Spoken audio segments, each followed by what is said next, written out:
एक आदमी पर ऐसी औरत से रेप करने का आरोप है जो कैरेक्टरलेस या प्रोस्टिट्यूट थी, और आदमी बोल रहा है कि उसने इंटरकोर्स उस औरत की परमिशन से किया है और वह औरत कैरेक्टरलेस या प्रोस्टिट्यूट है।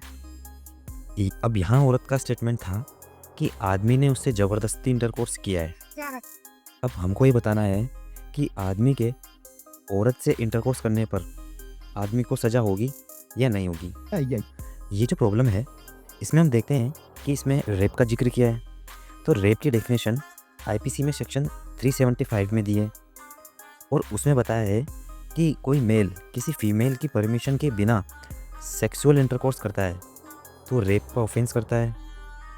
अब जो न्यू एक्ट है बीएनएस, उसमें रेप की डेफिनेशन का सेक्शन 63 दिया है, जिसकी डेफिनेशन में भी यही बताया है कि कोई मेल किसी फीमेल की परमिशन के बिना सेक्सुअल इंटरकोर्स करता है तो रेप का ऑफेंस करता है। तो डेफिनेशन के हिसाब से हमको जो ये प्रॉब्लम दी है, इसमें औरत के साथ उसकी परमिशन के बिना सेक्सुअल इंटरकोर्स किया गया है, इसलिए ये आदमी रेप का दोषी होगा। अब आदमी यहाँ पर ये बोल रहा है कि औरत कैरेक्टरलेस है या प्रोस्टिट्यूट है, तो लॉ में इसको कोई वैलिड ग्राउंड नहीं माना जाता है। मतलब कि कोई औरत प्रोस्टिट्यूट का काम कर रही है तो कोई भी उसका रेप कर दे, इसकी इजाज़त भारतीय कानून नहीं देता है।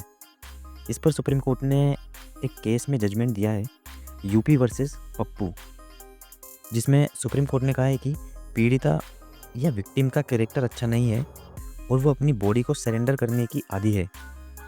तो इन सब पॉइंट्स के आधार पर अक्यूज्ड को दोषमुक्त करने के ग्राउंड नहीं बनाए जा सकते हैं। लीगल प्रोविज़न और जुडिशियल डिसीजन को ध्यान में रखते हुए अक्यूज्ड को औरत से रेप करने का दोषी माना जाए।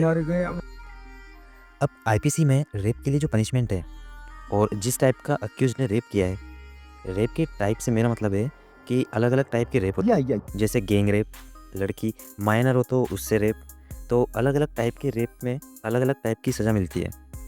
इस अक्यूज को जो सज़ा मिलेगी वो सेक्शन 376 जो 10 ईयर से कम की नहीं होगी या आजीवन कारावास तक हो सकेगी, और इसको इम्प्रिजमेंट फॉर लाइफ भी बोलते हैं। तो गया बेटे। अभी जो न्यू एक्ट बीएनएस आया है उसके अंदर अक्यूज्ड को सेक्शन 64 में पनिशमेंट दी जाएगी रेप की, जो 10 ईयर से कम नहीं होगी या इम्प्रिजमेंट फॉर लाइफ तक हो सकेगी।